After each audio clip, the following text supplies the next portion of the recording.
ਅਸੀਂ ਤਕਰੀਬਨ 4 ਫੁੱਟ 4.5 ਫੁੱਟ ਦਾ ਸੱਪ ਹੈ। ਇਹ ਧਾਵਨ ਸੱਪ ਹੈ, ਇੰਡੀਅਨ ਰੈਟ ਸਨੇਕ ਜਾਂ ਇਹਨੂੰ ਘੋੜਾ ਪਛਾੜ ਵੀ ਕਹਿ ਦਿੰਦੇ ਆ। ਇਹ ਸੱਪ ਕਾਫੀ ਦੇਰ ਤੋਂ ਇਸ ਸੁੱਕੇ ਦਰਖਤ ਦੇ ਵਿੱਚ ਸੀ, ਤਾਂ ਇਸ ਦਰਖਤ ਨੂੰ ਇਹ ਕਾਫੀ ਫਰਤੀਲਾ ਸੱਪ ਹੁੰਦਾ ਪਰ ਜ਼ਹਿਰੀਲਾ ਨਹੀਂ ਹੁੰਦਾ। ਕਿ ਆਪਾਂ ਕਹਿੰਦੇ ਵੀ ਸੱਪ ਨੂੰ ਦੁੱਧ ਪਿਆ ਦਿਓ, ਇਹ ਛਿੱਟਾ ਕਰੋ, ਕਿਉਂਕਿ ਸੱਪ ਕਦੇ ਵੀ ਦੁੱਧ ਨਹੀਂ ਪੀਂਦਾ, ਕਿਉਂਕਿ ਇਹਦੇ ਚ ਐਂਜ਼ਾਈਮ ਨਹੀਂ ਬਣਦੇ।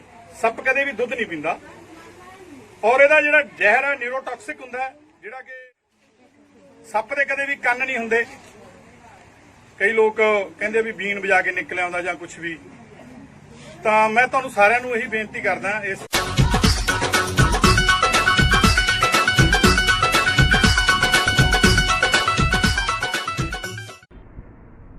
ਸਾਂਝ ਪੰਜਾਬ ਟੀਵੀ ਦੇਖਦੇ ਸਮੂਹ ਦਰਸ਼ਕਾਂ ਨੂੰ ਰਾਮ ਸਿੰਘ ਕਲਿਆਣ ਵੱਲੋਂ ਪਿਆਰ ਭਰੀ ਸਤਿ ਸ੍ਰੀ ਅਕਾਲ।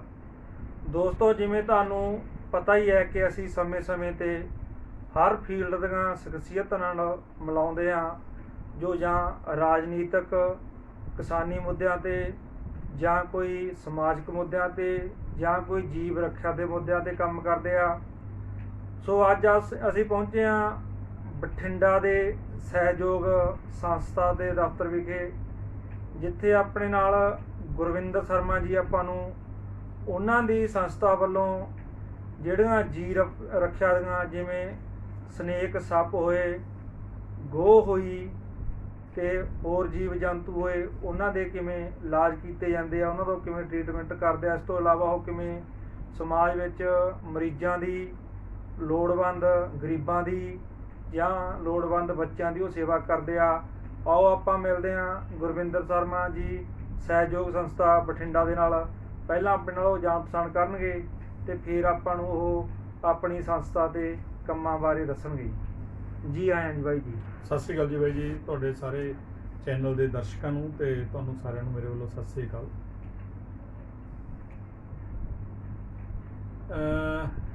ਤੁਸੀਂ ਜਿੱਦਾਂ ਜ਼ਿਕਰ ਕੀਤਾ ਕਿ ਸਾਡੇ ਸੰਸਥਾ ਵੱਲੋਂ, ਸਾਡੇ ਜਿਹੜੀ ਟੀਮ ਵੱਲੋਂ ਅਲੱਗ-ਅਲੱਗ ਜਿਹੜੇ ਹੈਗੇ ਆ ਉਹ ਸੇਵਾ ਦੇ ਖੇਤਰ ਦੇ ਵਿੱਚ ਸੇਵਾਵਾਂ ਨਿਭਾਈਆਂ ਜਾਂਦੀਆਂ, ਤੇ ਉਹਦੇ ਵਿੱਚ ਇੱਕ ਸਾਡੀ ਦੇਖੋ, ਅਸੀਂ ਚਾਹੇ ਉਹ ਕਿਸੇ ਵੀ ਮੁੱਦੇ ਤੇ ਗੱਲ ਕਰਦੇ ਹਾਂ, ਚਾਹੇ ਉਹ ਕੋਈ ਲਾਚਾਰ ਹੈ, ਕੋਈ ਲੋੜਵੰਦ ਹੈ, ਕੋਈ ਇੱਦਾਂ ਦੇ ਲੋਕ ਨੇ ਜਿਨ੍ਹਾਂ ਨੂੰ ਸਮਾਜ ਦੇ ਵਿੱਚ ਜਿਹੜਾ ਹੈਗਾ ਇਲਾਜ ਨਹੀਂ ਮਿਲਦਾ, ਕੋਈ ਇੱਦਾਂ ਦੇ ਪਰਿਵਾਰ ਨੇ ਜਿਨ੍ਹਾਂ ਦੇ ਘਰਾਂ ਦੇ ਵਿੱਚ ਕੋਈ ਵਿਪਤਾ ਆ ਗਈ, ਕੋਈ ਰੱਬ ਦੀ ਮਾਰ ਪੈ ਗਈ, ਉਹਨਾਂ ਕੋਲ ਕੋਈ ਕਮਾਈ ਦਾ ਸਾਧਨ ਨਹੀਂ ਰਿਹਾ, ਉਹਨਾਂ ਨੂੰ ਰਾਸ਼ਨ ਵਗੈਰਾ ਦੀ ਲੋੜ ਹੈਗੀ ਆ, ਤੇ ਜਾਂ ਕੋਈ ਸਕੂਲਾਂ ਦੇ ਵਿੱਚ ਪੜ੍ਹਦੇ ਬੱਚੇ ਹੈ ਜਿਨ੍ਹਾਂ ਕੋਲ ਕੋਟੀਆਂ ਸਵਾਟਰ ਨਹੀਂ ਹੈਗੇ ਸਰਦੀਆਂ 'ਚ, ਜਾਂ ਸਾਡਾ ਐਲਾਨ ਕੀਤਾ ਹੋਇਆ ਕੋਈ ਵੀ ਬੱਚਾ ਕੋਈ ਸਰਕਾਰੀ ਸਕੂਲ ਦੇ ਵਿੱਚ ਪੜ੍ਹਦਾ ਪਰ ਉਹ ਨੰਗੇ ਪੈਰੀ ਸਕੂਲ ਜਾਂਦਾ, ਤਾਂ ਸਾਡੇ ਨਾਲ ਕੰਟੈਕਟ ਕਰ ਲਓ। ਚਾਹੇ ਉਹ ਇੱਕ ਬੱਚਾ ਹੈ, ਚਾਹੇ ਉਹ 1000 ਬੱਚਾ, ਚਾਹੇ ਉਹ 2000 ਬੱਚਾ ਹੈ।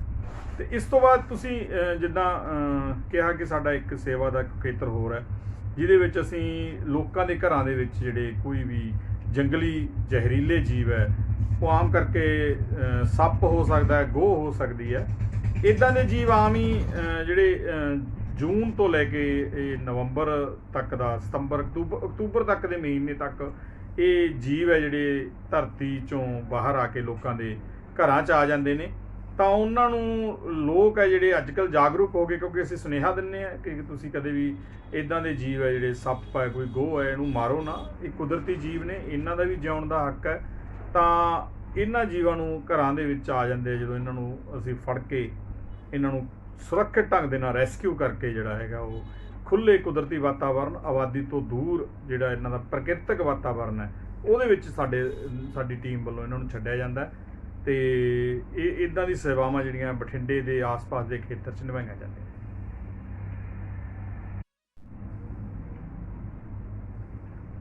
ਠੀਕ ਹੈ, ਆ ਗਿਆ। ਆਪਾਂ ਗੁਰਵਿੰਦਰ ਸ਼ਰਮਾ ਜੀ ਤੋਂ ਜਾਣਾਂਗੇ ਵੀ ਸੱਪਾਂ ਦੀਆਂ, ਸਨੇਕਾਂ ਦੀਆਂ, ਚੰਨਣ ਗੀਰਾਂ ਦੀਆਂ, ਗੋਹਾਂ ਦੀਆਂ ਵੀ ਕੀ ਕਿਸਮਾਂ ਹੁੰਦੀਆਂ, ਇਹਨਾਂ ਵਿੱਚੋਂ ਕਿਹੜੇ ਜ਼ਹਿਰੀਲੇ ਹੁੰਦੇ ਆ, ਵੀ ਕਿਹੜੇ ਆਪਣੇ ਦੋਸਤ ਵੀ ਹੁੰਦੇ ਆ ਜੋ ਵੀ ਆਪਣੇ ਚੂਹੇ ਜਾਂ ਹੋਰ ਜਿਹੜੇ ਆਪਣੇ ਨੁਕਸਾਨ ਕਰਦੇ ਆ ਘਰਾਂ ਵਿੱਚ, ਉਹਨਾਂ ਦਾ ਖਾਤਮਾ ਕਰਨ ਲਈ ਵੀ ਕਈ ਜਾਨਵਰ ਆ ਜਾਂਦੇ ਆ। ਵੀ ਸਾਨੂੰ ਉਹਨਾਂ ਦੀ ਜ਼ਹਿਰ ਤੇ ਉਹਨਾਂ ਦੀ ਕਿਸਮ ਬਾਰੇ ਡਿਟੇਲ ਦੱਸੋ, ਤਾਂ ਕਿ ਸਾਨੂੰ ਪਛਾਣ ਹੋ ਸਕੇ ਵੀ ਇਹ ਜ਼ਹਿਰ ਵਾਲਾ ਸੱਪ ਆ ਤੇ ਜਾਂ ਕੋਈ ਇਹ ਦੂਸਰਾ ਸੱਪ ਆ ਜੀ। ਇਹਦੇ 'ਚ ਇਹ ਹੈ ਜੀ ਕਿ ਜਿਹੜੇ ਕੁਝ ਲੋਕਾਂ ਦੇ ਵੀ ਇੱਕ ਡਰ ਹੁੰਦਾ ਕਿ ਸੱਪ ਦਾ ਨਾਮ ਹੀ ਦਹਿਸ਼ਤ ਹੈ। ਆਮ ਕਰਕੇ ਬੰਦਾ ਸੱਪ ਦਾ ਨਾਮ ਸੁਣ ਕੇ ਜਿਹੜਾ ਉਹ ਘਬਰਾਹਟ 'ਚ ਆ ਜਾਂਦਾ, ਡਰ 'ਚ ਆ ਜਾਂਦਾ। ਜਦ ਕਿ ਤੁਹਾਨੂੰ ਇਹ ਜਾਗਰੂਕ ਇਸ ਬਾਰੇ ਜਾਣਕਾਰੀ ਹੋਣੀ ਬਹੁਤ ਜ਼ਰੂਰੀ ਹੈ ਕਿ ਆਪਣੇ ਦੇਸ਼ ਦੇ ਵਿੱਚ ਜਿਹੜੀਆਂ 250 ਤੋਂ ਉੱਪਰ 260 ਜਾਂ ਉਸ ਤੋਂ ਵੱਧ ਕਿਸਮ ਦੇ ਸੱਪਾਂ ਦੀਆਂ ਨਸਲਾਂ ਪਾਈਆਂ ਜਾਂਦੀਆਂ, ਜਿਨ੍ਹਾਂ 'ਚੋਂ ਜ਼ਹਿਰੀਲੇ ਸੱਪ ਹੈ ਜਿਹੜੇ ਹੈਗੇ ਆ ਉਹ 15 ਤੋਂ 18 ਕਿਸਮ ਦੇ ਸੱਪ ਹੀ ਖਤਰਨਾਕ ਜ਼ਹਿਰੀਲੇ ਆਪਾਂ ਕਹਿ ਸਕਦੇ ਹਾਂ। ਉਸੇ ਤਰ੍ਹਾਂ ਪੰਜਾਬ ਦੇ ਵਿੱਚ ਇਹ ਕਹਿ ਲਓ ਵੀ 30 ਤੋਂ 35 ਕਿਸਮਾਂ ਜਿਹੜੀਆਂ ਹੈਗੀਆਂ ਸੱਪਾਂ ਦੀਆਂ ਪਾਈਆਂ ਜਾਂਦੀਆਂ, ਤੇ ਜ਼ਹਿਰੀਲੇ ਸੱਪ ਪੰਜਾਬ ਦੇ ਵਿੱਚ ਸਿਰਫ 4 ਜਾਂ 5 ਕਿਸਮ ਦੇ ਸੱਪ ਹੀ ਮਿਲਦੇ ਆ, ਜਿਨ੍ਹਾਂ ਦੇ ਵਿੱਚ ਸਭ ਤੋਂ ਵੱਧ ਜ਼ਹਿਰੀਲਾ ਸੱਪ ਜਿਹੜਾ ਪਾਇਆ ਜਾਂਦਾ ਹੈ ਉਹ ਬਲੈਕ ਕੋਬਰਾ ਹੈ, ਜਿਹਨੂੰ ਆਪਾਂ ਨਾਗ ਕਹਿ ਦਿੰਦੇ ਆ। ਉਸ ਤੋਂ ਬਾਅਦ ਸਪੈਕਟੀਕਲਡ ਕੋਬਰਾ ਹੈ, ਜਿਹਨੂੰ ਆਪਾਂ ਪਦਮ ਵੀ ਕਹਿ ਦਿੰਦੇ ਆ। ਤੇ ਇਹ ਜਿਹੜਾ ਬਲੈਕ ਕੋਬਰਾ ਹੈ ਇਹਦੇ ਵਿੱਚ ਇਹ ਨਿਊਰੋਟੌਕਸਿਕ ਹੁੰਦਾ ਹੈ। ਇਹਦਾ ਜਿਹੜਾ ਬੰਦੇ ਨੂੰ ਜ਼ਹਿਰ ਨਾਲ ਮਰਨ ਦਾ ਕਾਰਨ ਆ ਉਹ ਨਿਊਰੋਟੌਕਸਿਕ ਹੁੰਦਾ ਹੈ। ਉਸ ਤੋਂ ਬਾਅਦ ਜਿਹੜਾ ਪਦਮ ਹੈ ਜਾਂ ਸਪੈਕਟੀਕਲਡ ਕੋਬਰਾ ਹੈ ਉਹ ਨਿਊਰੋਟੌਕਸਿਕ ਤੇ ਕਾਰਡੀਓਟੌਕਸਿਕ ਹੁੰਦਾ ਹੈ। ਇਹ ਦੋ ਖਤਰਨਾਕ ਜ਼ਹਿਰ ਹੁੰਦੇ ਆ ਜਿਹਦੇ ਨਾਲ ਇਨਸਾਨ ਦੀ ਮੌਤ ਹੋ ਜਾਂਦੀ ਹੈ। ਇਹਨਾਂ ਦੇ ਡਸਣ ਦੇ ਨਾਲ ਤਕਰੀਬਨ ਬੰਦਾ 1.5 ਤੋਂ 2 ਘੰਟੇ ਹੀ ਜਿਉਂਦਾ ਹੈ। ਉਸ ਤੋਂ ਬਾਅਦ ਜਿਹੜਾ ਤੀਜਾ ਪੰਜਾਬ 'ਚ ਸੱਪ ਜਿਹੜਾ ਵੱਧ ਪਾਇਆ ਜਾਂਦਾ ਹੈ ਜਾਂ ਇਹ ਕਹਿ ਲਓ ਵੀ ਖਤਰਨਾਕ ਜ਼ਹਿਰੀਲਾ ਜਾਨਲੇਵਾ ਹੈ, ਉਹ ਕਾਮਨ ਕਰੇਟ ਹੈ, ਜਿਹੜਾ ਕਿ ਬਿਲਕੁਲ ਕਾਲੇ ਰੰਗ ਦਾ ਹੁੰਦਾ ਔਰ ਉਹਦੇ ਤੇ ਬਲੈਕ ਕਲਰ ਦੀਆਂ 2 ਧਾਰੀਆਂ ਹੁੰਦੀਆਂ ਪੂਰੀ ਬਾਡੀ ਤੇ, ਥੋੜਾ ਸਪੇਸ ਦੇ ਕੇ ਕਿ ਉਹਦੇ ਸਿਰ ਤੋਂ ਲੈ ਕੇ ਸਿਰ ਤੋਂ ਇੱਕ 6-4 ਇੰਚ ਜਗ੍ਹਾ ਛੱਡ ਕੇ ਉਸ ਤੋਂ ਬਾਅਦ ਉਹਦੇ ਡਬਲ ਧਾਰੀ ਹੋਊਗੀ ਪੂਛ ਤੱਕ, ਤੇ ਉਹ ਕਾਲੇ ਰੰਗ ਦਾ ਪੂਰੇ ਬਲੈਕ ਕਲਰ ਹੁੰਦਾ। ਉਹ ਰਾਤ ਨੂੰ ਡਸਦਾ, ਉਹ ਸੱਪ ਦਿਨੇ ਨਹੀਂ ਡਸਦਾ, ਬਹੁਤ ਘੱਟ ਡਸਦਾ, ਉਹ ਰਾਤ ਨੂੰ ਹੀ ਡਸਦਾ। ਔਰ ਖਾਸ ਕਰਕੇ ਉਹ ਬੰਦੇ ਦੇ ਬੈੱਡ ਦੇ ਵਿੱਚ ਉੱਤੇ ਆ ਕੇ ਬਿਸਤਰੇ 'ਚ ਆ ਕੇ ਉਹ, ਕਿਉਂਕਿ ਹਿਊਮਨ ਬਾਡੀ ਦੀ ਇੱਕ ਉਹਨੂੰ ਸੁਗੰਧ ਜਾਂ ਜਿਹੜੀ ਹੈਗੀ ਉਹ ਲਾਈਕ ਕਰਦਾ ਉਹਨੂੰ। ਤੇ ਤੀਜਾ ਜਿਹੜਾ ਹੈਗਾ ਉਹ ਰਸਲ ਵਾਈਪਰ ਹੁੰਦਾ, ਹਿਊਮੋਟੌਕਸਿਕ ਹੁੰਦਾ ਹੈ ਉਹ ਸੱਪ। ਉਹਦੇ 'ਚ ਜਿਹੜਾ ਉਹਦਾ ਇੱਕ ਜ਼ਹਿਰ ਨੂੰ ਦਾ ਨਾਂ ਕਹਿ ਸਕਦੇ ਹਾਂ ਹਿਊਮੋਟੌਕਸਿਕ, ਬਹੁਤ ਖਤਰਨਾਕ ਹੁੰਦਾ ਹੈ। ਬਹੁਤ ਘੱਟ ਪਾਇਆ ਜਾਂਦਾ ਲੇਕਿਨ ਪੰਜਾਬ 'ਚ ਪਾਇਆ ਜਾਂਦਾ ਔਰ ਲੈਂਥੀ ਨਹੀਂ ਹੁੰਦਾ, ਉਹ 3 ਫੁੱਟ ਦੇ ਕਰੀਬ ਸੱਪ ਹੁੰਦਾ। ਤੇ ਉਹਦੀ ਜਿਹੜੀ ਇੱਕ ਆਵਾਜ਼ ਹੈ ਜਦੋਂ ਡਸਣ ਵੇਲੇ ਦੀ, ਉਹ ਸੀਟੀ ਕੁੱਕਰ ਦੀ ਸੀਟੀ ਦੀ ਤਰ੍ਹਾਂ ਉਹ ਆਪਦੀ ਆਵਾਜ਼ ਕਰਦਾ ਔਰ ਕਾਫੀ ਖਤਰਨਾਕ ਸੱਪ ਪਾਇਆ ਜਾਂਦਾ। ਇਸ ਤੋਂ ਬਾਅਦ ਜਿਹੜੇ ਸੱਪ ਨੇ ਜਿਵੇਂ ਗਲੋਸੀ ਵੈਲਡ ਹੈ, ਚੈਕਡ ਕੀਲਬੈਕ ਹੈ, ਕਾਮਨ ਕੁਕਰੀ ਹੈ, ਬੈਂਡਡ ਕੁਕਰੀ ਹੈ, ਇਹ ਸੱਪ ਜਿਹੜੇ ਹੈਗੇ ਨੇ ਇਹ ਜਾਂ ਤਾਂ ਬਹੁਤ ਘੱਟ ਜ਼ਹਿਰੀਲੇ ਨੇ ਵੀ ਇਨਸਾਨ ਦੇ ਲਈ ਖਤਰਨਾਕ ਨਹੀਂ ਹੁੰਦੇ ਜ਼ਿੰਦਗੀ ਲਈ, ਲੇਕਿਨ ਬੈਕਟੀਰੀਆ ਹਰ ਇੱਕ ਸੱਪ 'ਚ ਹੁੰਦਾ ਕਿਉਂਕਿ ਸੱਪ ਹੈ, ਕੈਮੀਕਲ ਤਾਂ ਉਹਦੇ 'ਚ ਹੁੰਦੇ ਆ, ਉਹ ਤੁਹਾਡੀ ਚਮੜੀ ਲਈ ਸਕਿਨ ਲਈ ਜਿਹੜੇ ਖਤਰਨਾਕ ਹੋ ਸਕਦੇ ਆ, ਕੁਛ ਨਾ ਕੁਛ ਉਹਦੇ ਨਾਲ ਇਨਫੈਕਸ਼ਨਸ ਜਿਹੜੀਆਂ ਹੈਗੀਆਂ ਉਹ ਹੋ ਜਾਂਦੀਆਂ। ਤੇ ਲੇਕਿਨ ਸਾਡਾ ਮੇਨ ਤੁਹਾਨੂੰ ਦੱਸਣ ਦਾ ਹੀ ਕਾਰਨ ਹੁੰਦਾ ਕਿ ਸੱਪ ਨੂੰ ਕਦੇ ਵੀ ਦਹਿਸ਼ਤ ਸਮਝ ਕੇ ਨਾ ਮਾਰੋ, ਕਿਉਂਕਿ ਪਹਿਲਾਂ ਪਹਿਚਾਣ ਕਰੋ, ਕੋਸ਼ਿਸ਼ ਕਰੋ ਇਹਨਾਂ ਬਾਰੇ ਜਾਣਨ ਦੀ, ਕਿਉਂਕਿ ਇਹ ਕੁਦਰਤੀ ਜੀਵ ਨੇ। ਇਹ ਮੈਂ ਕਹਿ ਸਕਦਾ ਵੀ ਆਮ ਸੱਪ ਜਿਹੜਾ ਆਪਣੇ ਆਮ ਘਰਾਂ 'ਚ ਪਾਇਆ ਜਾਂਦਾ ਉਹ ਧਾਮਨ, ਇੰਡੀਅਨ ਰੈਡ ਸਨੇਕ ਜਾਂ ਉਹਦਾ ਨਾਂ ਘੋੜਾ ਪਛਾੜ ਵੀ ਕਹਿ ਦਿੰਦੇ ਆਪਾਂ, ਉਹ ਕਿਸਾਨਾਂ ਦੇ ਇੰਨੇ ਕੁ ਮਿੱਤਰ ਜੀਵ ਨੇ। ਇਹਦੇ ਨਾਲ ਦੇ 1-2 ਹੋਰ ਸੱਪ ਨੇ, ਤੇ ਜਿਵੇਂ ਸੈਂਡ ਬੋਆ ਹੋ ਗਿਆ, ਤੇ ਉਹ ਇਹ ਜਿਹੜੇ ਸੱਪ ਨੇ ਇਹ ਆਮ ਕਰਕੇ ਫਸਲਾਂ ਦੇ ਲਈ ਬੜੇ ਲਾਭਦਾਇਕ ਨੇ, ਕਿਉਂਕਿ ਇੱਕ ਸੱਪ ਹੈ ਜਿਹੜਾ ਉਹ ਤਕਰੀਬਨ 800 ਚੂਹੇ ਇੱਕ ਸਾਲ 'ਚ ਖਾ ਜਾਂਦਾ ਆਪਦੇ ਸੀਜ਼ਨ ਦੌਰਾਨ। ਤਾਂ ਤੁਸੀਂ ਇਹ ਦੇਖ ਲਓ ਵੀ ਕਿੰਨੇ ਸੱਪ ਕਿੰਨੇ ਚੂਹਿਆਂ ਨੂੰ ਖਾ ਜਾਂਦੇ ਹੋਣਗੇ ਔਰ ਕਿੰਨੀ ਫਸਲ ਜਿਹੜੀ ਹੈਗੀ ਉਹ ਕੱਟਣ ਤੋਂ, ਬਰਬਾਦ ਹੋਣ ਤੋਂ ਬਚਾਈ ਜਾਂਦੀ ਹੈ। ਇੱਕ ਕੁਦਰਤੀ ਫੂਡ ਚੇਨ ਹੈ, ਪ੍ਰਮਾਤਮਾ ਵੱਲੋਂ ਬਣਾਈ ਹੋਈ ਇਹ, ਵੀ ਜੇ ਚੂਹੇ ਵਧਣਗੇ ਤਾਂ ਸੱਪ ਆਟੋਮੈਟਿਕਲੀ ਇੱਕ ਗਿਣਤੀ ਇਹਨਾਂ ਦੀ ਵਾਧਾ ਹੁੰਦਾ। ਤੇ ਇਸ ਕਰਕੇ ਜਿਹੜਾ ਹੈਗਾ ਫਸਲਾਂ ਦੇ ਮਿੱਤਰ ਜੀਵ ਨੇ। ਭੋਜਨ ਦੀ ਤਲਾਸ਼ ਦੇ ਵਿੱਚ ਇਹ 3-4 ਮਹੀਨੇ ਜਿਹੜੇ ਹੁੰਦੇ ਆ ਇਹ ਧਰਤੀ ਤੋਂ ਬਾਹਰ ਆ ਜਾਂਦੇ ਆ, ਪਾਣੀ ਭਰ ਜਾਂਦਾ ਹੈ, ਬਰਸਾਤੀ ਮੌਸਮ ਨੇ, ਤਾਂ ਕਰਕੇ ਘਰਾਂ ਦੇ ਵਿੱਚ ਵੜਦੇ ਆ ਆਪਦਾ ਚੂਹੇ, ਡੱਡੂ ਜਾਂ ਕੋਈ ਹੋਰ ਕੀੜੇ ਮਕੌੜੇ ਖਾਣ।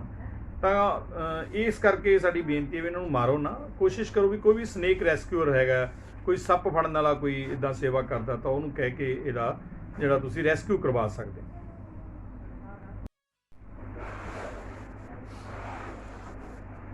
ਆਪਾਂ ਨੂੰ ਗੁਰਵਿੰਦਰ ਸ਼ਰਮਾ ਜੀ ਨੇ ਸੱਪਾਂ ਦੀਆਂ ਕਿਸਮਾਂ ਤੇ ਉਹਨਾਂ ਦੀ ਪਹਿਚਾਣ ਦੱਸੀ ਆ। ਹੁਣ ਆਪਾਂ ਇਹਨਾਂ ਤੋਂ ਗੋਹ ਅਤੇ ਚੰਨਣਗੀਰੀ ਦੀ ਜਾਤੀ ਬਾਰੇ ਤੇ ਇਹਨਾਂ ਦੀ ਜਾਣ ਪਹਿਚਾਣ ਬਾਰੇ ਜਾਣਾਂਗੇ ਕਿ ਆਖਰ ਹੁੰਦੇ ਕੀ ਆ, ਕਿਉਂਕਿ ਅੱਜ ਕੱਲ੍ਹ ਵੀ ਗੋਹ ਤੇ ਚੰਨਣ ਘੀਰੇ ਦੇ ਨਾਂ 'ਤੇ ਵੀ ਬਹੁਤ ਵੱਡੀ ਲੋਕਾਂ 'ਚ ਦਹਿਸ਼ਤ ਪਾਈ ਜਾਂਦੀ ਆ।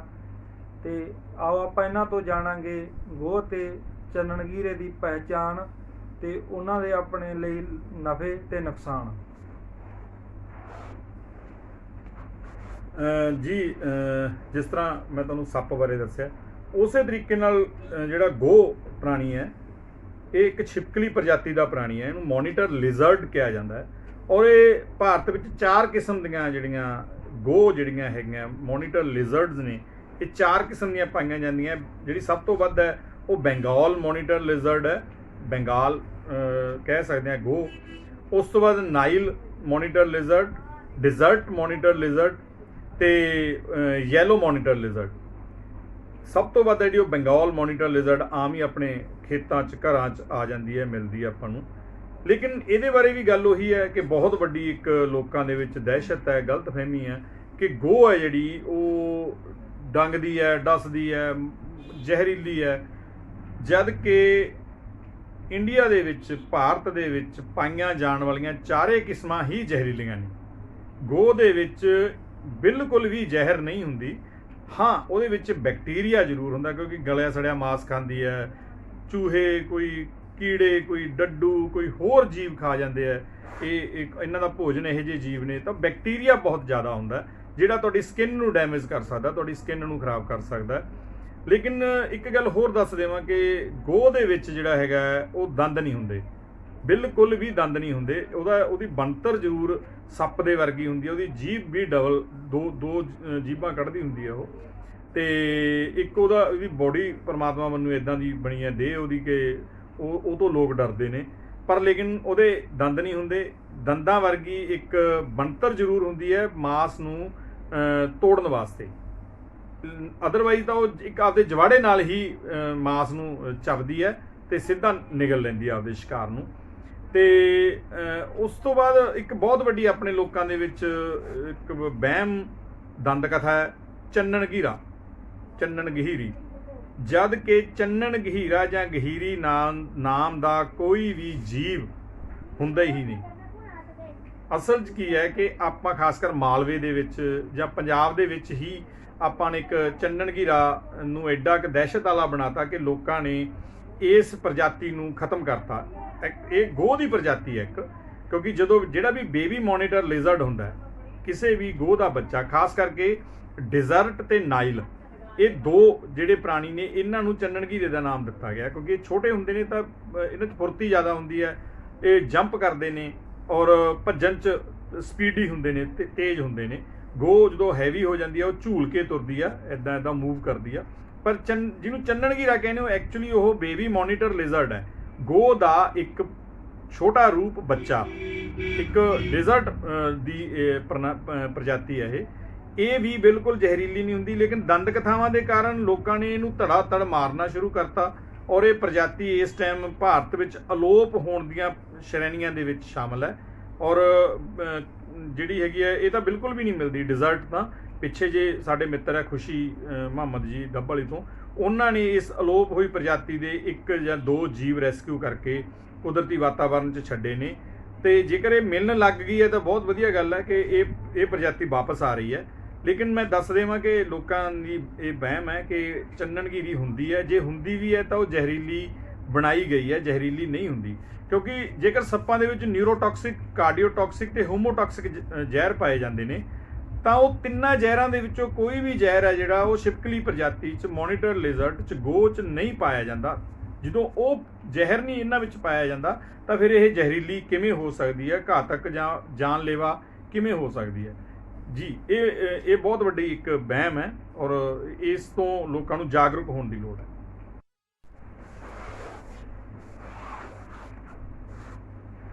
ਇੱਕ ਆਪਾਂ ਆਮ ਰਸੋਈਆਂ 'ਚ ਦੇਹਣਿਆਂ ਵੀ ਛਿਪਕਲੀ ਹੁੰਦੀ ਆ ਤੇ ਬੀਬੀਆਂ ਭੈਣਾਂ 'ਚ ਇਹ ਵਹਿਮ ਪਾਇਆ ਜਾਂਦਾ ਵੀ ਇਹ ਬਹੁਤ ਵੀ ਜ਼ਹਿਰੀਲੀ ਹੁੰਦੀ ਆ, ਜਦੋਂ ਚਾਹ ਪਾਣੀ ਚੁੱਬਲ ਜੇ ਤਾਂ ਬਹੁਤ ਵੱਡਾ ਨੁਕਸਾਨ ਹੋ ਜਾਂਦਾ। ਵੀ ਉਹਦੇ ਬਾਰੇ ਆਪਾਂ ਜਾਣਾਂਗੇ ਵੀ ਆਖਰ ਉਹ ਜਿਹੜੀ ਛਿਪਕਲੀ ਆ ਤੇ ਜਾਂ ਜਿਹਨੂੰ ਕਿਰਲੀ ਕਹਿ ਦਿੰਦੇ ਆ ਵੀ ਉਹ ਕਿਹੜੀ ਜਾਤੀ ਦੀ ਆ ਤੇ ਕੀ ਉਹਦਾ ਸੰਬੰਧ ਆ ਤੇ ਕੀ ਉਹ ਜ਼ਹਿਰ ਆ ਜਾਂ ਬੈਕਟੀਰੀਆ, ਆਓ ਆਪਾਂ ਗੁਰਵਿੰਦਰ ਸ਼ਰਮਾ ਜੀ ਤੋਂ ਡਿਟੇਲ ਨਾਲ ਇਹਦੇ ਬਾਰੇ ਜਾਣਦੇ ਹਾਂ ਜੀ। ਜਿਹੜੀ ਛਿਪਕਲੀ ਹੈ, ਜਿਹਨੂੰ ਆਪਾਂ ਲਿਜ਼ਰਡ ਕਹਿ ਦਿੰਦੇ ਆ, ਜਿਸ ਤਰ੍ਹਾਂ ਗੋ ਆਓ ਮੋਨੀਟਰ ਲਿਜ਼ਰਡ ਨੇ, ਕਿਉਂਕਿ ਉਹ ਪ੍ਰਜਾਤੀ ਵੱਡੀ ਹੋ ਜਾਂਦੀ ਹੈ। ਇਹ ਜਿਹੜੀ ਛਿਪਕਲੀ ਹੈ ਲਿਜ਼ਰਡਸ ਪ੍ਰਾਣੀ ਨੇ ਔਰ ਰੈਪਟਾਈਲਸ ਨੇ ਇਹ, ਤੇ ਇਹ ਜ਼ਹਿਰੀਲੀ ਨਹੀਂ ਹੁੰਦੀ ਛਿਪਕਲੀ, ਲੇਕਿਨ ਉਹ 'ਚ ਬੈਕਟੀਰੀਆ ਹੁੰਦਾ, ਕਿਉਂਕਿ ਉਹ ਮੱਛਰ ਉਹ ਇੱਦਾਂ ਦੀਆਂ ਚੀਜ਼ਾਂ ਖਾਂਦੀ ਹੈ। ਬੈਕਟੀਰੀਆ ਹੁੰਦਾ, ਉਹ ਬੈਕਟੀਰੀਆ ਜਿਹੜਾ ਹੈਗਾ ਉਹ ਆਪਣੇ ਜੇਕਰ ਅੰਦਰ ਚਲਿਆ ਜਾਵੇ ਤੇ ਉਹ ਆਪਣੀ ਅੰਦਰ ਨਰਵਸ ਸਿਸਟਮ ਨੂੰ ਜਾਂ ਆਪਣੇ ਡਾਈਜੈਸਟਿੰਗ ਸਿਸਟਮ ਨੂੰ ਜਾਂ ਆਪਣੇ ਪੇਟ ਦੇ ਵਿੱਚ ਜਿਹੜਾ ਹੈਗਾ ਫੂਡ ਪੋਇਜ਼ਨਿੰਗ ਕਰ ਦਿੰਦਾ। ਤਾਂ ਜੇਕਰ ਫੂਡ ਪੋਇਜ਼ਨਿੰਗ ਹੋ ਗਈ ਤਾਂ ਨੈਚੁਰਲੀ ਹੈ ਕਿ ਬੰਦਾ ਉਹਦੇ ਨਾਲ ਬਿਮਾਰ ਹੋਊਗਾ, ਨਾ ਕੰਟਰੋਲ ਹੋਇਆ ਤਾਂ ਉਹਦੀ ਮੌਤ ਵੀ ਹੋ ਸਕਦੀ ਹੈ। ਤੇ ਮੈਂ ਇੱਕ ਗੱਲ ਹੋਰ ਤੁਹਾਡੇ ਸਾਰਿਆਂ ਨਾਲ ਸਾਂਝੀ ਕਰਦਾ, ਜੋ ਸਨੇਕਸ ਬਾਰੇ ਸੀ, ਸੱਪਾਂ ਬਾਰੇ, ਕਿ ਕਦੇ ਵੀ ਤੁਹਾਨੂੰ ਕੋਈ ਸੱਪ ਡਸਦਾ ਹੈ, ਸਭ ਤੋਂ ਪਹਿਲਾਂ ਤਾਂ ਤੁਸੀਂ ਘਬਰਾਉਣਾ ਨਹੀਂ। ਕੋਸ਼ਿਸ਼ ਕਰੋ ਜੇ ਉਹ ਸੱਪ ਦੀ ਫੋਟੋ ਖਿੱਚ ਲਓ, ਕੋਸ਼ਿਸ਼ ਕਰੋ ਜਾਂ ਉਹਨੂੰ ਕਿਸੇ ਤਰੀਕੇ ਨਾਲ ਕਾਬੂ ਕਰਕੇ ਆਪਦੇ ਕੋਲੇ ਕਾਸੇ ਦੇ ਵਿੱਚ ਉਹਨੂੰ ਪਾ ਲਓ, ਤੇ ਨੇੜੇ ਦੇ ਕਿਸੇ ਵੀ ਵੱਡੇ ਹਸਪੀਟਲ, ਚਾਹੇ ਉਹ ਸਰਕਾਰੀ ਹੈ ਜਾਂ ਕੋਈ ਮੈਡੀਕਲ ਕਾਲਜ ਹੈ ਜਾਂ ਕੋਈ ਵੱਡਾ ਹਸਪਤਾਲ ਹੈ, ਤਾਂ ਉੱਥੇ ਜਾ ਕੇ ਡਾਕਟਰ ਦੇ ਨਾਲ ਉਹਦੇ ਬਾਰੇ ਉਹ ਤੋਂ ਇਲਾਜ ਕਰਵਾਓ। ਕਿਉਂਕਿ ਕਈ ਸੱਪ ਜਿਹੜੇ ਹੁੰਦੇ ਆ ਉਹ, ਜਿਵੇਂ ਮੈਂ ਜ਼ਹਿਰੀਲੇ ਦੱਸਿਆ, ਤਾਂ ਉਹ 2 ਘੰਟੇ ਤਕਰੀਬਨ ਦਿੰਦੇ ਆ ਇਨਸਾਨ ਨੂੰ ਜਿਉਣ ਨੂੰ। ਜਿਹੜੇ ਜ਼ਹਿਰੀਲੇ ਨਹੀਂ ਹੁੰਦੇ, ਉਹ ਬੈਕਟੀਰੀਆ ਹੁੰਦਾ, ਉਹਦਾ ਵੀ ਐਂਟੀਬਾਇਓਟਿਕ ਇਲਾਜ ਹੈ, ਕਿਉਂਕਿ ਉਹਦੇ ਐਂਟੀਬਾਇਓਟਿਕ ਲਗਾਉਣਾ ਬਹੁਤ ਜ਼ਰੂਰੀ ਹੈ, ਨਹੀਂ ਤੁਹਾਡੀ ਸਕਿਨ ਹੈ ਜਿਹੜੀ ਉਹ ਹਰ ਸਾਲ ਜਿਹੜੀ ਖਾਸ ਇੱਕ ਮੌਸਮ ਦੇ ਵਿੱਚ ਉਹ ਡੈਮੇਜ ਹੋ ਜਾਏਗੀ, ਉਹ ਖਰਾਬ ਹੋ ਜਾਏਗੀ। ਤੇ ਕਿਸੇ ਵੀ ਵੈਦ, ਕੋਈ ਝਾੜ ਫੂਕ ਜਾਂ ਕੋਈ ਦਵਾਈ ਦੇਣ ਵਾਲਾ, ਕੋਈ ਮਣਕਾ ਲਾਉਣ ਵਾਲਾ, ਇਹਨਾਂ ਚੱਕਰਾਂ 'ਚ ਜਿਹੜਾ ਹੈਗਾ ਉਹ ਇਨਸਾਨ ਦੀ ਜਿਹੜੀ ਮੌਤ ਹੋ ਸਕਦੀ ਹੈ। ਤਾਂ ਸਭ ਤੋਂ ਪਹਿਲਾਂ ਉਹਦੇ ਇੰਜੈਕਸ਼ਨ ਲਵਾਓ, ਐਂਟੀ ਸਨੇਕ ਵੈਨਮ ਲੱਗਦੇ ਆ, ASV, ਉਹ ਲਵਾਓ ਤੇ ਪਹਿਚਾਣ ਕਰੋ ਕਿ ਸੱਪ ਕਿਹੜਾ ਗਾ। ਖਾਸ ਕਰਕੇ ਜੇਕਰ 2 ਨਿਸ਼ਾਨ ਆਉਂਦੇ ਆ, ਤੁਹਾਡੇ ਸੱਪ ਲੜਦਾ ਹੈ, 2 ਨਿਸ਼ਾਨ ਨੇ, ਇੱਦਾਂ 2 ਲੱਗਦੇ ਆ, ਤਾਂ ਉਹ ਜ਼ਹਿਰੀਲਾ ਹੁੰਦਾ, ਕਿਉਂਕਿ ਕੋਬਰਾ ਜਿਹੜਾ ਜਾਂ ਸਪੈਕਟੀਕਲ ਕੋਬਰਾ ਹੈ, ਉਹਦੇ ਦੰਦ ਇੱਦਾਂ ਹੁੰਦੇ ਆ ਔਰ ਉਹ ਇੱਦਾਂ ਬਾਈਟ ਕਰਦੇ ਆ, 2 ਨਿਸ਼ਾਨ ਪਾਉਂਦੇ ਆ। ਜਿਹੜਾ ਕਾਮਨ ਕਰੇਟ ਆ, ਉਹਦੇ ਨਿਸ਼ਾਨ ਨਹੀਂ ਕਦੇ ਵੀ ਦਿਖਦੇ, ਉਹ ਐਡੇ ਬਰੀਕ ਮਾਹੀਨ ਉਹਦੇ ਦੰਦ ਹੁੰਦੇ ਆ ਕਿ ਉਹ ਆਇਡੈਂਟੀਫਾਈ ਨਹੀਂ ਹੁੰਦੇ ਕਿ ਇਹ ਸੱਪ ਲੜਿਆ ਕਿ ਨਹੀਂ ਲੜਿਆ। ਤਾਂ ਜੇਕਰ 2 ਇੱਦਾਂ ਦੇ ਨਿਸ਼ਾਨ ਨੇ ਤਾਂ ਉਹਨੂੰ ਇਹ ਸਮਝ ਕੇ, ਜ਼ਹਿਰੀਲਾ ਸਮਝ ਕੇ, ਜਲਦੀ ਤੋਂ ਜਲਦੀ ਜਿਹੜਾ ਹੈਗਾ ਉਹ ਡਾਕਟਰਸ ਦੇ ਕੋਲੇ ਉਹਦੇ ਐਂਟੀ ਸਨੇਕ ਵੈਨਮ ਲਗਵਾਓ। ਜੇਕਰ 4 ਦੰਦ ਨੇ, 1 2 3 4 ਇੱਦਾਂ ਨੇ, ਜਾਂ ਉਹ ਇਸ ਸ਼ੇਪ 'ਚ ਨੇ, ਨੀਚੇ ਨੂੰ ਹੈ, ਜਾਂ ਉਹ ਇੱਦਾਂ V ਸ਼ੇਪ 'ਚ ਨੇ, 2 ਇੱਧਰ ਹੈ ਜਾਂ 3 ਇੱਧਰ ਹੈ, 2 ਇੱਧਰ ਹੈ, ਉਹ ਉੱਦਾਂ ਦੀ ਸ਼ੇਪ 'ਚ ਆਉਂਦੇ ਨੇ, ਤਾਂ ਉਹ ਜਿਹੜੇ ਜ਼ਹਿਰੀਲੇ ਨਹੀਂ ਹੁੰਦੇ। ਉਹ ਜਿਹੜੇ ਹੈਗੇ ਆ ਉਹ ਆਮ ਕੋਈ ਵੀ ਰੈਟ ਸਨੇਕ ਹੋ ਸਕਦਾ ਹੈ, ਜਾਂ ਕੋਈ ਬਿਨਾਂ ਜ਼ਹਿਰ ਵਾਲਾ ਨਾਨ ਵੈਨਮਸ ਸਨੇਕ ਹੋ ਸਕਦਾ।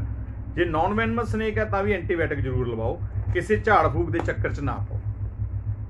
ਤੌਰ ਤੇ ਆਪਾਂ ਕਿਹਾ ਜਾਂਦਾ ਵੀ ਜਦੋਂ ਕਿਸੇ ਨੂੰ ਸੱਪ ਡਸ ਜਾਂਦਾ ਜਾਂ ਅਟੈਕ ਕਰ ਜਾਂਦਾ ਵੀ ਲੱਤ ਬੰਨ੍ਹ ਦਿਓ। ਵੀ ਇਹ ਲੱਤ ਕਿਸ ਤਰ੍ਹਾਂ ਤੇ ਕਿਸ ਢੰਗ ਨਾਲ ਤੇ ਕਿਸ ਪਰਪਸ ਲਈ ਆਪਾਂ ਬੰਨ੍ਹ ਸਕਦੇ ਹਾਂ ਜੀ, ਸਾਨੂੰ ਇਹਦੇ ਬਾਰੇ ਵਿਸਤਾਰ ਨਾਲ ਦੱਸੋ ਜੀ।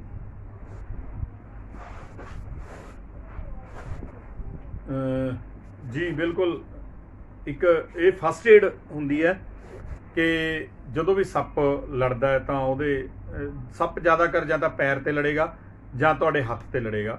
ਸੱਪ ਕਦੇ ਵੀ ਉੱਡ ਕੇ ਡੰਗ ਨਹੀਂ ਮਾਰਦਾ ਜਾਂ ਕਿੱਦਾਂ ਕੋਈ ਥੋੜੀ ਹੋਰ ਬੋਡੀ ਤੇ ਜਲਦੀ ਡਸਦਾ ਨਹੀਂ, ਉਹ ਪੈਰ ਜਾਂ ਹੱਥ ਤੇ ਡਸਦਾ ਹੈ।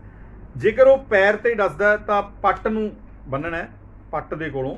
ਪੱਟ ਨੂੰ ਇੰਨਾ ਟਾਈਟ ਨਹੀਂ ਬੰਨਣਾ ਕਿ ਰੱਸੀ ਲਈ ਤੇ ਤੁਸੀਂ ਟਾਈਟ ਕਰਤਾ ਉਹਨੂੰ, ਇੱਦਾਂ ਨਹੀਂ ਬੰਨਣਾ। ਉਹਨੂੰ ਕੋਈ ਪਰਨਾ ਲੈ ਲਓ, ਕੋਈ ਰਿਬਨ ਲੈ ਲਓ, ਕੋਈ ਕੱਪੜਾ ਲੈ ਲਓ, ਉਹਦੇ ਨਾਲ ਉਹਨੂੰ ਇੰਨਾ ਟਾਈਟ ਬੰਨਣਾ ਕਿ ਉਹਦੇ ਵਿੱਚੋਂ ਉਂਗਲ ਰਿਸਕਦੀ ਹੋਵੇ, ਉਂਗਲ ਉਹਦੀ ਮੂਵ ਕਰਦੀ ਹੋਵੇ। ਕਿਉਂਕਿ ਜੇਕਰ ਜ਼ਿਆਦਾ ਟਾਈਟ ਕਰਕੇ ਬੰਨ੍ਹ ਦਿਓਗੇ, ਸੇਮ ਮੈਂ ਡੌਲੇ ਬਾਰੇ ਵੀ ਦੱਸਦਾ ਵੀ ਜੇਕਰ ਹੱਥ ਤੇ ਲੜਿਆ ਤਾਂ ਤੁਸੀਂ ਡੌਲਾ ਬੰਨਣਾ ਹੈ। ਡੌਲੇ ਦੇ ਵਿੱਚ ਜਦੋਂ ਬੰਨੋਗੇ ਤਾਂ ਉਂਗਲ ਇੱਦਾਂ ਮੂਵ ਕਰਦੀ ਹੋਵੇ, ਉਹਦੇ 'ਚ ਉਂਗਲ ਇੰਨੀ ਰਿਸਕ ਦੀ ਹੋਣੀ ਚਾਹੀਦੀ ਹੈ। ਕਿਉਂਕਿ ਜੇ ਤੁਸੀਂ ਟਾਈਟ ਕਰਕੇ ਬੰਨ੍ਹ ਦਿਓਗੇ ਜਾਂ ਪੱਟ ਟਾਈਟ ਕਰਕੇ ਪੂਰਾ ਬੰਨ੍ਹ ਦਿਓਗੇ ਤਾਂ ਉਹ ਜ਼ਹਿਰ ਹੈ ਜਿਹੜੀ ਤੁਹਾਡੇ ਨਰਵਸ ਦੇ ਹੈਗੀਆਂ, ਨਾੜਾਂ ਹੈਗੀਆਂ, ਉਹਨੂੰ ਬ੍ਰੇਕ ਕਰਦੀ ਆ, ਉਹ ਕਲੌਟਸ ਬਣਾ ਕੇ ਤੋੜਦੀ ਹੈ। ਤਾਂ ਉਸ ਦੇ ਨਾਲ ਗੈਂਗਰੀਨ ਹੋ ਜਾਂਦੀ ਹੈ, ਲੱਤ ਨੂੰ ਸੋਕੜਾ ਪੈ ਜੂ, ਜਾਂ ਜੇ ਡਾਕਟਰ ਕੋਲੇ ਲੈ ਵੀ ਗਏ ਤਾਂ ਲੱਤ ਵੱਢਣੀ ਪਊਗੀ। ਇਹ ਇੱਕ ਬਹੁਤ ਵੱਡਾ ਫੈਕਟ ਹੈ ਕਿ ਜਦੋਂ ਵੀ ਬੰਨਣਾ ਹੈ ਤਾਂ ਉਹ ਜਿਹੜਾ ਹੈਗਾ ਉਹ ਥੋੜਾ ਲੂਜ਼ ਕਰਕੇ ਬੰਨਣਾ ਹੈ। ਤੇ ਉਹ ਜਿਸ ਬੰਦੇ ਦੇ ਇਨਸਾਨ ਦੇ ਸੱਪ ਲੜਿਆ ਵਾ ਉਹਨੂੰ ਘਬਰਾਹਟ ਨਹੀਂ ਹੋਣ ਦੇਣੀ, ਉਹਨੂੰ ਜਿਹੜਾ ਹੈਗਾ ਉਹ ਭੱਜਣ ਨਹੀਂ ਦੇਣਾ, ਉਹਨੂੰ ਤੁਰਨ ਨਹੀਂ ਦੇਣਾ, ਤੇ ਕੋਸ਼ਿਸ਼ ਕਰਨੀ ਹੈ ਕਿ ਨੈਗੇਟਿਵਿਟੀ ਨਾ ਹੋਵੇ ਉਹਦੇ ਨੇੜੇ ਕਿਤੇ ਵੀ, ਤਾਂ ਉਹਨੂੰ ਬੜੇ ਪਿਆਰ ਨਾਲ ਹੈਂਡਲ ਕਰਕੇ ਨੇੜੇ ਦੇ ਕਿਸੇ ਵੀ ਵੱਡੇ ਹਸਪੀਟਲ 'ਚ ਇਲਾਜ ਲਈ ਲੈ ਜਾਓ।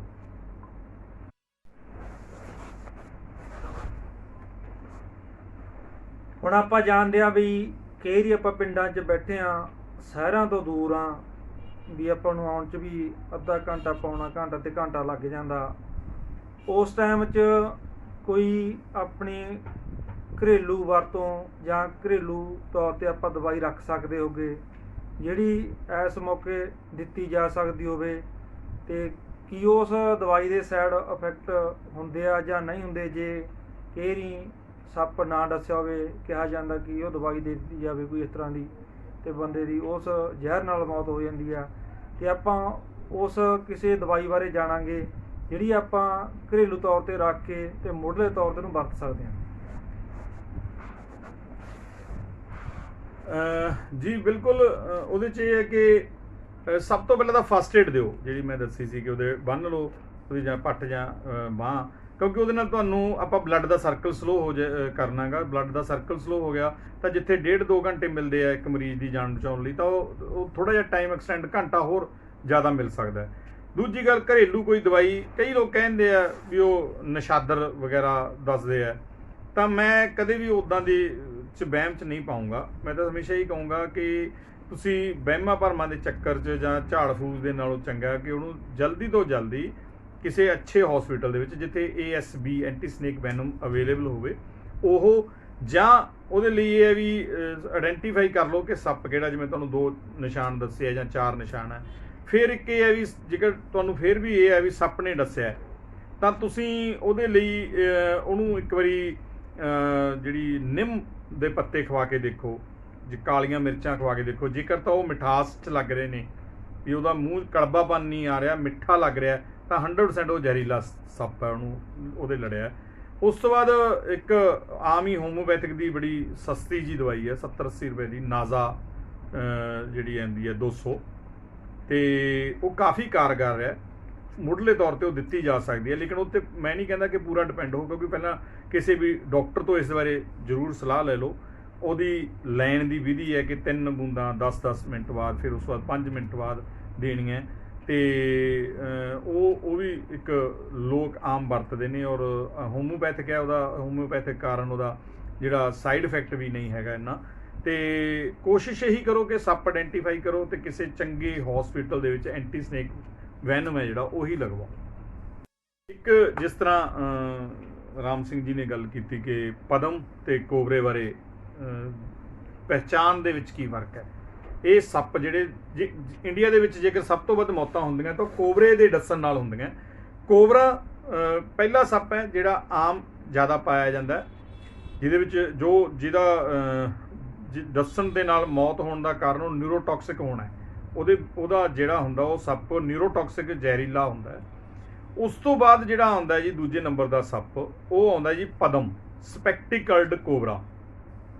ਜਿਹੜਾ ਬਲੈਕ ਕੋਬਰਾ ਹੈ ਉਹ ਫਣਧਾਰੀ ਹੁੰਦਾ, ਪ੍ਰੋਪਰ ਫਣ ਫਲਾਏਗਾ, ਡਸਣ ਲੱਗਿਆ ਆਵਾਜ਼ ਕਰੇਗਾ, ਤੁਹਾਨੂੰ ਵਾਰਨ ਕਰੇਗਾ, ਇੱਕ ਵਾਰੀ ਚੇਤਾਵਨੀ ਦੇਗਾ, ਸਿੱਧਾ ਅਟੈਕ ਨਹੀਂ ਕਰੇਗਾ। ਤੇ ਜਿਹੜਾ ਸਪੈਕਟੀਕਲਡ ਕੋਬਰਾ ਹੈ, ਪਦਮ ਸਨੇਕ ਹੈ, ਉਹ ਸੇਮ ਸੱਪ ਹੈ, ਇੱਕੋ ਹੀ ਕੋਬਰੇ ਦੀ ਨਸਲ ਹੈ। ਉਹਦੇ ਵਿੱਚ ਵੀ ਇਹ ਵੀ ਫਣ ਫਲਾਉਂਦਾ, ਲੇਕਿਨ ਜਿਹੜੀ ਇਹਦੀ ਬੈਕ ਦੇਖੀ ਜਾਂਦੀ ਹੈ ਇਸ ਸੱਪ ਦੀ, ਉਹਦੇ ਵਿੱਚ ਗਊ ਖੋਰ ਬਣਿਆ ਹੁੰਦਾ, ਜਿਹਨੂੰ ਇੱਦਾਂ ਚਸ਼ਮਾ ਵੀ ਕਹਿ ਸਕਦੇ ਹਾਂ, ਕਿਉਂਕਿ ਸਪੈਕਟੀਕਲਡ ਚਸ਼ਮਾਧਾਰੀ ਕਿਹਾ ਜਾਂਦਾ। ਉਹ ਇੱਦਾਂ ਬਣ ਕੇ ਉਹਦੇ ਯੂ ਬਣਿਆ ਹੁੰਦਾ, ਅੱਖਾਂ ਬਣੀਆਂ ਹੁੰਦੀਆਂ ਪਿੱਛੇ, ਬੜੀਆਂ ਕਲੀਅਰ ਅੱਖਾਂ ਬਣੀਆਂ ਹੁੰਦੀਆਂ, ਫਰੰਟ 'ਤੇ ਵੀ ਉਹਦੇ ਅੱਖਾਂ ਹੁੰਦੀਆਂ। ਆਹ ਜਿਹੜਾ ਫੇਸ ਆ ਉਹਦਾ ਫਰੰਟ ਹੈ, ਅਗਲਾ ਪਾਸਾ, ਇਹ ਬਲੈਕ ਹੁੰਦਾ। ਉਸ ਤੋਂ ਬਾਅਦ ਉਹ ਸਾਰਾ ਵਾਈਟ ਬਰਾਊਨ ਹੋ ਸਕਦਾ। ਬਲੈਕ ਜਿਹੜੀ ਉੱਪਰੋਂ ਬਾਡੀ ਹੈ ਉਹਦੀ ਬਲੈਕ ਬਰਾਊਨ ਦੋਨੇ ਹੀ ਹੋ ਸਕਦੇ ਆ, ਕਿਉਂਕਿ ਇਹ ਕਾਫੀ ਮਿਕਸਰ ਨਸਲ ਦੇ ਵਿੱਚ ਇੱਕ ਦੂਜੇ ਨਾਲ ਮਿਲਦੇ ਜੁਲਦੇ ਸੱਪ।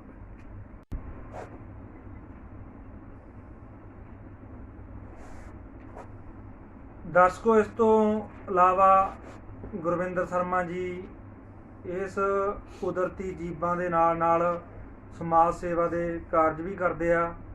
ਤੇ ਆਓ ਆਪਾਂ ਉਹਨਾਂ ਦੇ ਸਮਾਜ ਵਿੱਚ ਪਾਏ ਜਾਂਦੇ ਅਣਮੁੱਲੇ ਯੋਗਦਾਨ ਬਾਰੇ ਉਹਨਾਂ ਤੋਂ ਆਪਾਂ ਉਹਨਾਂ ਦੇ ਜ਼ੁਬਾਨੀ ਜਾਣਾਂਗੇ ਜੀ।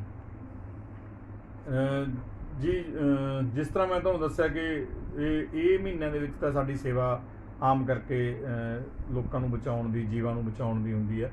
ਤੇ ਇਸ ਤੋਂ ਇਲਾਵਾ ਜਿਹੜਾ ਸਾਡੀ ਲਗਾਤਾਰ ਅਸੀਂ ਮਨੁੱਖਤਾ ਦੀ ਸੇਵਾ ਕਰਦੇ ਆ ਰਹੇ ਹਾਂ, ਉਹਦੇ ਵਿੱਚ ਇਹ ਹੈ ਕਿ ਕੋਈ ਵੀ ਲਾਚਾਰ ਹੈ, ਕੋਈ ਗਰੀਬ ਹੈ, ਕੋਈ ਲੋੜਵੰਦ ਹੈ, ਕੋਈ ਵਕਤ ਦਾ ਮਾਰਿਆ ਹੈ, ਜੇਕਰ ਅਸੀਂ ਉਹਦੀ ਸੇਵਾ ਕਰ ਸਕਦੇ ਹਾਂ ਤਾਂ ਅਸੀਂ ਹਮੇਸ਼ਾ ਹਾਜ਼ਰ ਹੁੰਦੇ ਹਾਂ।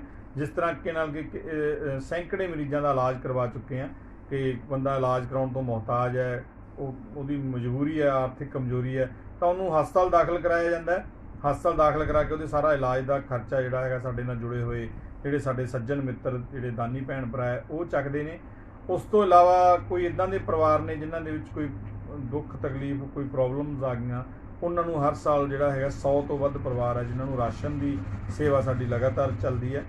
ਤੇ ਸਾਡਾ ਇੱਕ ਹੋਰ ਉਪਰਾਲਾ ਹੁੰਦਾ ਕਿ ਜਿਹੜੇ ਪੜ੍ਹਨ ਵਾਲੇ ਬੱਚੇ ਨੇ, ਕੋਈ ਵੀ ਸਰਕਾਰੀ ਸਕੂਲ 'ਚ ਪੜ੍ਹਦਾ, ਉਹਨਾਂ ਨੂੰ ਕਿਤਾਬਾਂ ਦੀ ਲੋੜ ਹੈ, ਕੋਈ ਫੀਸ ਦੀ ਲੋੜ ਹੈ, ਕੋਈ ਸਰਦੀਆਂ ਦੇ ਵਿੱਚ ਵਰਦੀਆਂ ਦੀ ਲੋੜ ਹੈ, ਜਾਂ ਸਾਡਾ ਇੱਕ ਐਲਾਨ ਕੀਤਾ ਹੋਇਆ ਕਿ ਕੋਈ ਵੀ ਬੱਚਾ ਜਿਹੜਾ ਸਰਕਾਰੀ ਸਕੂਲ 'ਚ ਪੜ੍ਹਦਾ, ਜੇਕਰ ਉਹ ਨੰਗੇ ਪੈਰੀ ਜਾਂਦਾ ਤਾਂ ਉਹਨੂੰ ਬੂਟਾਂ ਦੀ, ਜਰਾਬਾਂ ਦੀ ਸੇਵਾ ਜਿਹੜੀ ਉਹ 2000 ਬੱਚਾ ਅਸੀਂ ਤਕਰੀਬਨ ਹਰ ਸਾਲ ਇਹ ਸੇਵਾ ਦੇ ਵਿੱਚ ਨਿਭਾਉਂਦੇ ਹਾਂ। ਤੇ ਇਸ ਤੋਂ ਇਲਾਵਾ ਕੋਈ ਖੂਨਦਾਨ ਦੀ ਕੋਈ ਲੋੜ ਹੈ ਤਾਂ ਸਾਡੀ ਖੂਨਦਾਨ ਯੂਨਿਟ ਹੈ ਜਿਹੜੀ ਉਹ ਲਗਾਤਾਰ ਇਸ ਫੀਲਡ ਦੇ ਵਿੱਚ ਕੰਮ ਕਰ ਰਹੀ ਹੈ।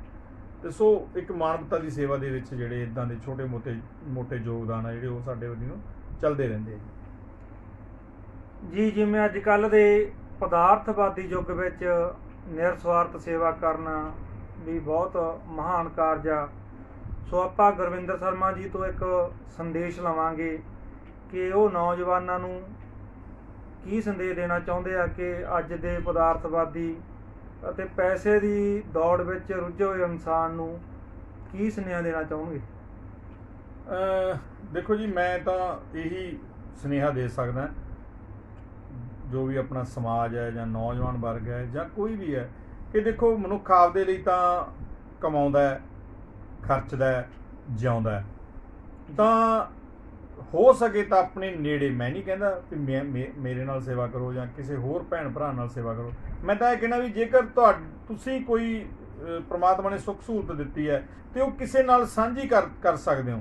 ਜੇ ਕੋਈ ਤੁਹਾਡੇ ਨੇੜੇ ਗੁਆਂਢ ਦੇ ਵਿੱਚ ਕੋਈ ਲਾਚਾਰ, ਕੋਈ ਲੋੜਵੰਦ ਹੈ, ਉਹਦੀ ਕੋਈ ਸੇਵਾ ਕਰ ਸਕਦੇ ਹੋ, ਇਲਾਜ ਦੀ, ਕਿਸੇ ਧੀ ਧਿਆਣੀ ਦੇ ਵਿਆਹ ਦੀ ਕਰ ਸਕਦੇ ਹੋ, ਜਾਂ ਹੋਰ ਨਹੀਂ ਕੁਝ ਕਰ ਸਕਦੇ ਤਾਂ ਤੁਸੀਂ ਖੂਨਦਾਨ ਹੀ ਕਰ ਦਿਓ, ਕਿਉਂਕਿ ਖੂਨਦਾਨ ਇੱਕ ਐਡਾ ਵੱਡਾ ਦਾਨ ਹੈ ਕਿ ਤੁਹਾਨੂੰ ਆਪਣੇ ਸਰੀਰ ਦੇ ਵਿੱਚੋਂ ਕੱਢ ਕੇ ਖੂਨ ਕਿਸੇ ਦੀ ਜ਼ਿੰਦਗੀ ਬਚਾਉਣ ਦੇ ਲਈ ਜਿਹੜਾ ਹੈਗਾ ਐਡਾ ਵੱਡਾ ਮਹਾਨ ਕੰਮ ਹੈ। ਕੋਈ ਇੱਦਾਂ ਦੀ ਸੇਵਾ ਜ਼ਰੂਰ ਕਰੋ, ਕਿਉਂਕਿ ਤੁਸੀਂ ਭਾਗਾਂ ਵਾਲੇ ਹੋ ਕਿ ਮਾਲਕ ਨੇ ਤੁਹਾਨੂੰ ਹੱਥ ਫੈਲਾਉਣ ਵਾਲੇ ਨਹੀਂ, ਦਾਨ ਦੇਣ ਵਾਲੇ ਬਣਾਇਆ। ਤਾਂ ਕੋਸ਼ਿਸ਼ ਕਰੋ ਕਿ ਤੁਸੀਂ ਕਿਸੇ ਦੀ ਮਦਦ ਕਰੋ, ਕਿਵੇਂ ਵੀ ਕਰੋ। ਇਹਨਾਂ ਨੇ ਅੱਜ ਦੇ ਨੌਜਵਾਨ ਪੀੜ੍ਹੀ ਨੂੰ ਤੇ ਸਾਡੇ ਦਰਸ਼ਕਾਂ ਨੂੰ ਬਹੁਤ ਸੋਹਣਾ ਸੰਦੇਸ਼ ਦਿੱਤਾ। ਆਪਾਂ ਇਹਨਾਂ ਵੀਰਾਂ ਤੋਂ ਇਹਨਾਂ ਦਾ ਮੋਬਾਈਲ ਨੰਬਰ ਤੇ ਇਹਨਾਂ ਦੇ ਦਫ਼ਤਰ ਦਾ ਐਡਰੈਸ ਪੁੱਛਾਂਗੇ। ਗੁਰਵਿੰਦਰ ਸ਼ਰਮਾ ਜੀ, ਤੁਸੀਂ ਇੰਨੇ ਨੇਕ ਮਹਾਨ ਕੰਮ ਕਰਦੇ ਹੋ, ਤੁਸੀਂ ਆਪਣਾ ਸਾਨੂੰ ਮੋਬਾਈਲ ਨੰਬਰ ਤੇ ਆਪਣਾ ਐਡਰੈਸ ਦੱਸੋ ਜੀ। ਜੀ, ਮੇਰਾ ਫ਼ੋਨ ਨੰਬਰ ਹੈਗਾ 95018 11001। ਮੈਂ ਫਿਰ ਇਸ ਨੂੰ ਇੱਕ ਵਾਰੀ ਰਿਪੀਟ ਕਰਦਾ, 9501811001। ਔਰ ਸਾਡਾ ਵੈਸੇ ਤਾਂ ਅਸੀਂ 24 ਘੰਟੇ ਸ਼ਹਿਰ 'ਚ ਸੇਵਾ ਲਈ ਹਾਜ਼ਰ ਹੈ, ਪਰ ਫਿਰ ਵੀ ਸਾਡਾ ਜਿਹੜਾ ਦਫ਼ਤਰ ਦਾ ਐਡਰੈਸ ਹੈ ਉਹ ਬਠਿੰਡੇ ਦੇ ਵਿੱਚ ਪੁਖਰਾਜ ਸਿਨੇਮਾ ਦੇ ਬਿਲਕੁਲ ਨਾਲ ਹੈਗਾ। ਮਥੁਰਾ ਦਾਸ ਜੀ ਦਾ ਹਸਪਤਾਲ ਹੈ, ਉਹਦੇ ਬਿਲਕੁਲ ਨਾਲ ਸਾਡਾ ਆਫਿਸ ਹੈ, ਜਿੱਥੇ ਸਾਡੀ ਟੀਮ ਜਿਹੜੀ ਹੈਗੀ ਆ ਉਹ ਹਾਜ਼ਰ ਹੁੰਦੀ ਹੈ। ਚਾਹੇ ਉਹ ਕਿਸੇ ਨੂੰ ਰਾਸ਼ਨ ਹੈ, ਚਾਹੇ ਕਿਸੇ ਦਾ ਇਲਾਜ, ਜਾਂ ਕਿਸੇ ਹੋਰ ਭੈਣ ਭਰਾ ਨੂੰ ਕੋਈ ਵੀ ਖੂਨਦਾਨ ਜਾਂ ਕਿਸੇ ਵੀ ਕਿਸਮ ਦੀ ਲੋੜ ਹੈ, ਤਾਂ ਅਸੀਂ ਉੱਥੇ ਹਮੇਸ਼ਾ ਹੀ ਹਾਜ਼ਰ ਮਿਲਦੇ ਹਾਂ। ਜਿਵੇਂ ਇਹਨਾਂ ਦੀ ਸੰਸਥਾ ਦਾ ਨਾਮ ਸਹਿਯੋਗ ਆ ਤੇ ਗੁਰਵਿੰਦਰ ਸ਼ਰਮਾ ਜੀ ਤੇ ਸਮੁੱਚੀ ਟੀਮ ਉਸੇ ਤਰ੍ਹਾਂ ਹਰ ਵੇਲੇ ਦੁਖੀ ਦੀਨ ਦੀ ਸੇਵਾ ਲਈ, ਸਹਿਯੋਗ ਲਈ ਤਿਆਰ ਰਹਿੰਦੇ ਆ। ਸੋ ਦਰਸ਼ਕੋ, ਤੁਹਾਨੂੰ ਸਾਡਾ ਇਹ ਪ੍ਰੋਗਰਾਮ ਕਿਵੇਂ ਲੱਗਿਆ ਤੇ ਤੁਸੀਂ ਆਪਣੇ ਕਮੈਂਟ ਆਪਣੇ ਮੋਬਾਈਲ ਰਾਹੀਂ ਸਾਨੂੰ ਜਾਂ ਗੁਰਵਿੰਦਰ ਸ਼ਰਮਾ ਜੀ ਨੂੰ ਵੀ ਇਸ ਬਾਰੇ ਜ਼ਰੂਰ ਦੱਸਿਓ। ਸੋ ਹੁਣ ਤੁਸੀਂ ਆਗਿਆ ਬਖਸ਼ੋ। ਮੈਂ ਰਾਮ ਸਿੰਘ ਕਲਿਆਣ, ਸਾਂਝ ਪੰਜਾਬ ਟੀਵੀ ਲਈ ਬਠਿੰਡਾ, ਪੰਜਾਬ। ਧੰਨਵਾਦ।